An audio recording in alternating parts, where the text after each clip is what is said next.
స్తోత్రములు ప్రభా. చెప్పబడిన మాటలను బట్టి వందనములు, ఇవ్వబడిన కరపత్రికలను బట్టి వందనాలు. ఎవరైతే పత్రికలు తీసుకున్నారో, ఎవరైతే పాటలు విన్నారో, ఎవరైతే చెప్పబడిన వాక్యాన్ని విన్నారో ప్రభా, వారు నేను విశ్వాసం వచ్చినట్లుగా చేయను. నీ ఆహారం నీళ్ళ మీదనేమో చాలా దినాల తర్వాత మీరు దానికి ఫలితం చూస్తారని సెలవిచ్చారు. అట్లు ప్రభా, మీ వాక్యాన్ని మీరు ఫలింపులను తీసుకురండి.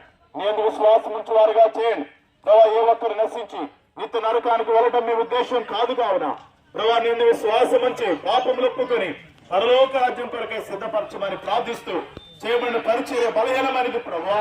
మీరే ముద్రించి విన్న వారిలో తీసుకుని చదివి సత్యాన్ని గ్రహించి నిత్య జీవం పరలోకానికి వారసులుగా చేయమని, ఏ ఒక్కరు ప్రభా నశించి నరకానికి వెళ్ళటం మీకు చిత్తం కాదు గనుక ప్రభా, నేను విశ్వాసం ఉంచి వారుగా చేసి మహిమ పొందమని ఈ సువార్తలో పాలు పంపులు పొందిన ప్రతి ఒక్కరిని బట్టి స్తుతిస్తూ యేసు ప్రభు నామములో ప్రార్థించి స్తుతించి అడిగి వేడుకొనుచున్నాను తండ్రి, ఆమేన్. బల ప్రభువు యేసు క్రీస్తు వారికి